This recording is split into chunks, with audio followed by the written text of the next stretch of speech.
20 games into our first season back in the top flight, and things are going okay. We are not really middle of the pack, but we are not really in the relegation battle either.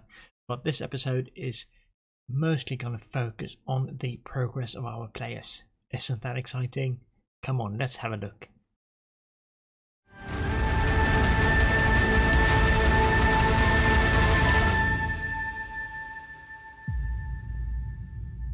We're starting this episode up in good old fashion with the youth team intake preview, and on one hand things are looking good, on the other hand things are looking absolutely shite. For some reason they say that this is going to be a golden generation for the club, but I'm just going to leave it at this because everything else looks absolutely crap. Surprise me, the game, please surprise me.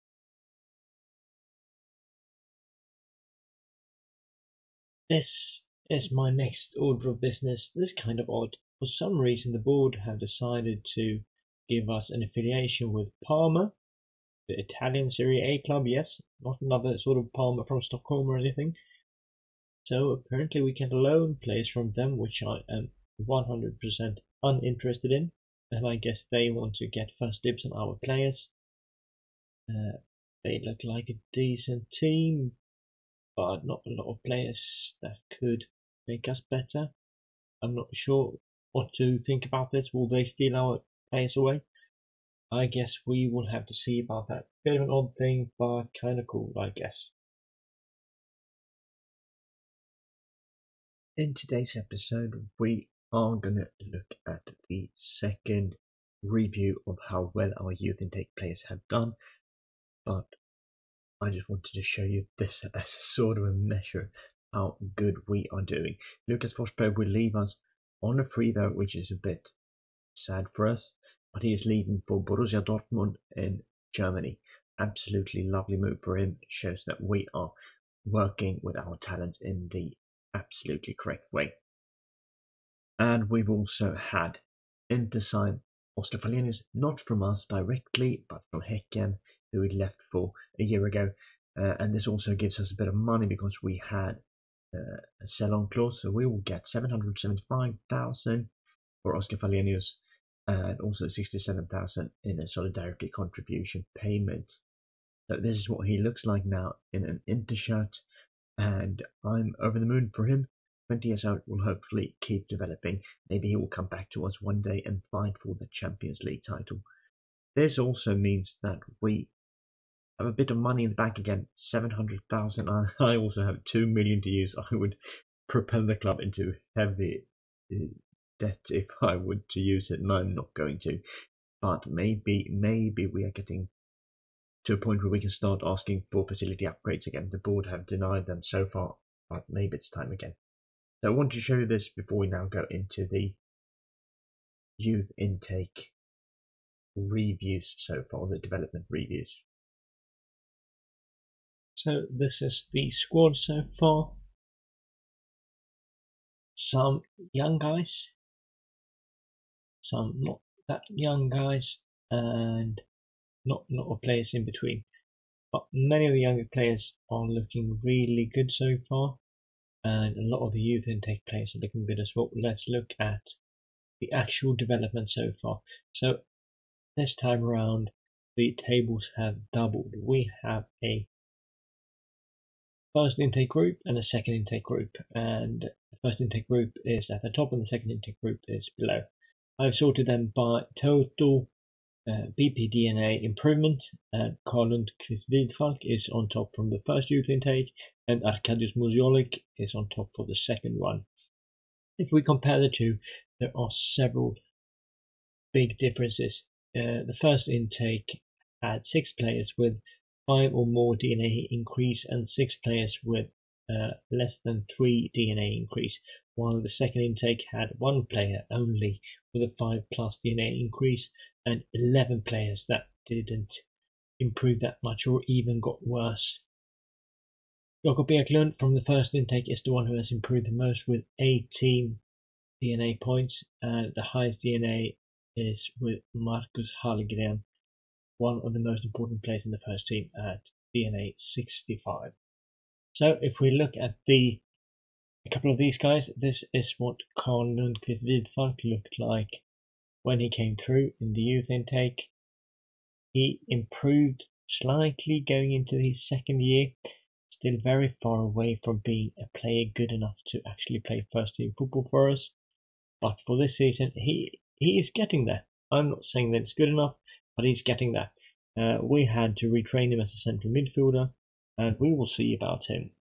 Jakob Eklund, though, he came in lacking a bit of technical abilities, good mentals, physicals a bit meh, but a season in he was turning into at least a useful player, and now 2 seasons in he is a very important player for us. Fairly professional personality, passing 12, technique 12 means that he's not that technically inept anymore. Marcus Hallgren came in as the highest touted player for that youth intake, improved massively going into the first season, and he lowered his determination slightly, but he made up for that going into this season, and he is turning into maybe the most important player in our entire team so far. Look at him. I think this could be a Sweden international. John Tete is another one of those guys who's really improved. It looked okay in the first season, but just look at this improvement from him. Sort of yellow, half upway arrows, but then I think he exploded going into this season. What a brilliant player he is turning into. He's gone from a balanced personality to a fairly professional one as well. I really have high hopes for him. Gustav Bullman started off with a determination of 13 and a fairly professional personality, made me hope that he would develop nicely, which he has absolutely done. Increased his physicals in the first season, but also made his technical attributes at least okay. But into this season he is really becoming a more well-rounded player. Lovely physicals, decent mentals, and he's improving technically as well. Very, very nice. Arkadiusz Muziolik is the best player from the second intake when we come to development. This was him the first season, and he has turned into this the second season. Not a brilliant player, not that close to the first team, but decent development at least. Finally, I have something to show you that will hurt your eyes. This is Jonathan Olsson. He has declined, and he has declined a fair bit. Look at this. Downward pointing arrows in orange as far as you can see. Determination is the only decent thing, but it doesn't seem to be too determined to train well. So if we compare the first intake to the second, the first it's been a lot better so far. The second hasn't really produced any decent players, but the first one might be one of the best we've ever had. So I'm actually really pleased of how good the players from the first intake has been, and I'm slightly disappointed by the players in the second intake. Our standard in the first team is higher though than what it was last season, so I guess that makes it slightly more difficult for these players to break through, but hopefully they can keep developing in the under-19s. I will probably promote a few of them going into next season, but a slightly disappointing feeling about the second intake. When we rely so heavily on our academy, I would like us to get at least 2 or 3 or maybe 4 or maybe 5 players out of each intake. But it is what it is, we have to work with it. If we go into today's game, we are playing the toughest possible opponents, Malmö FF, leader of the Swedish top division, but we go into the game with a decent form. We picked up form last time, had a few really good results, and then we lost a couple of games, but now we've been decent for the last 3. 3-0 win, 1-1 draw, and then a solid 1-0 win despite the sending off. So Malmö FF is the opponents for today, and they have of course Yardel Kanga, who was the diamond in our treasure chest, and now he's their diamond. Not that much to do when you are where you are in the food chain. They also have Felix Bejmo. Look at that, club trained Brommapojkarna. So imagine if we could have kept all the players we wanted. This is the team we're going with. Andre Piconel in goal as usual. Switch those guys around. Yep. Start with Andre Piconel. Wallenborg has been good for us as a left back. Experienced Figueroa together with young gun Forsberg. Out on the right, we are playing Sörgård. Mikael Almenbäck is injured. Out on the right, we are playing Sörgård. Pretty much because we have no one else. Junior, as an experienced central midfielder, is flanked by Gustav Boman, who I just recently showed you. And signing for this season, Jakob Ortmark. The reason for this is that Jakob Ekdal is suspended from the sending off last game, but he seems happy anyway and is improving massively. Marcus Hallgren, we use him one step further up the pitch to take advantage of his vision and maybe passing skills. Get the ball to John Tete, who still doesn't like to finish, but at least he can dribble a bit. Give it to Christopher Krebs. We start off the game. My expectations are not that high, so to speak. We are playing the highest ranked team in Sweden, the Swedish equivalent to Bayern Munich, you might say, sucking up the best talent. But this gives us sort of an indication how far away we are from the top half of the teams, I guess. A point would be brilliant. A decent performance where we lose by a goal or two would be okay as well. And there we go. We are 6 minutes in and we are 1-0 down. Okay, this is the exact opposite of what I wanted to happen. Hopefully this won't be an avalanche of Malmö goals just crushing us. Like I said, decent performance if we look at the game and then we lose by a goal or two. That would be okay, but I'd like to see us sort of step up to the challenge and at least give ourselves a chance to play a decent game. So far we haven't seen much of that, but hopefully we can grow into the game as we go. In all honesty, they haven't been great either. One shot on goal was a fantastic shot though, and that's the difference between the teams after 20 minutes. We break. Hallgren runs with it, finds Krebby. Almost a chance for us at least. And they counter on us. Nice ball. Kanga's through. And brilliant save from Piconel. Thank you. Or maybe Kanga felt that he needed to save us there. So we haven't really put on a show so far. 30 minutes in. Not a single shot on goal. But I guess this is what it's like to play the giants of the league. Wallenborg. Can he beat this man against the ball to Tete? We don't have too many men in the box though. We're going to get it in. Wallenborg. Hallgren. Oh. Does that count? Yeah, it counts as a shot at least. Now we are on the board. Junior to Hallgren. Tete. Decent finish from Boman. Are we clawing back into this game?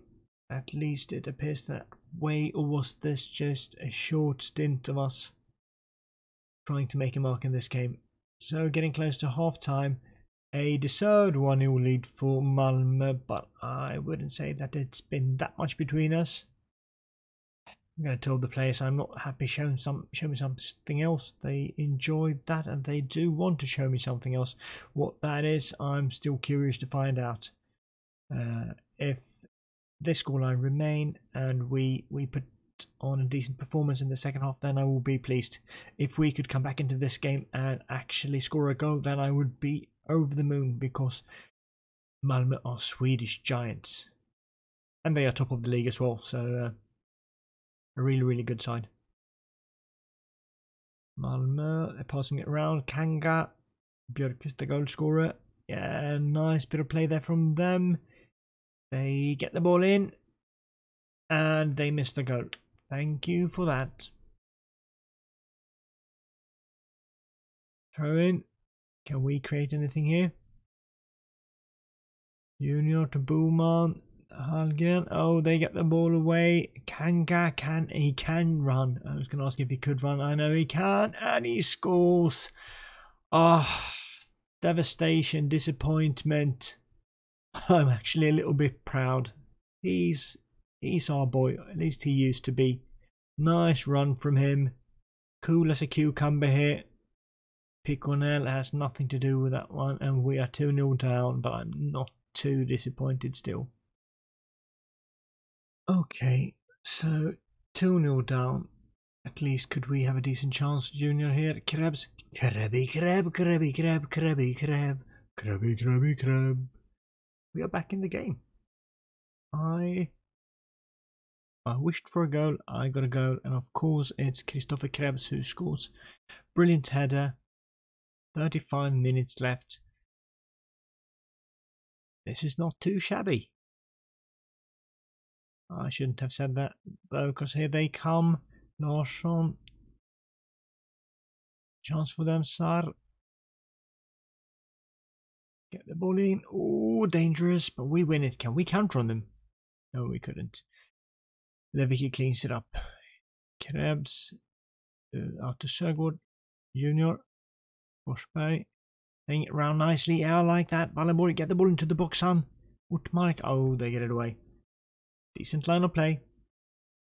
You know that I like my decent lines of play.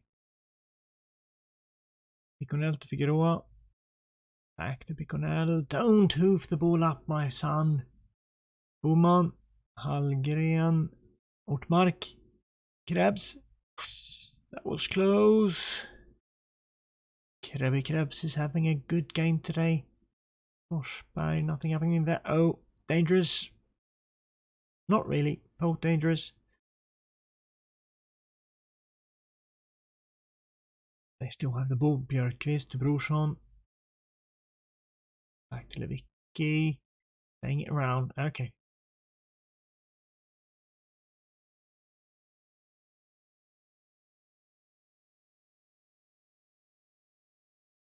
Krebs to Sögård. Oh, chance for us maybe. It's offside. Oh, it's not offside. I don't think it's offside. I think it's a goal. It's a goal. We are back into this game. 2-2. John Tete with a finishing of 6. He gets the ball into the net. His 10th goal of the season. Imagine if he was actually decent at finishing. Wow. 22 minutes left. Imagine if we could steal a point away here. That would be absolutely brilliant. Come back from a 2-goal deficit and get a point against the Swedish Giants, Malmö.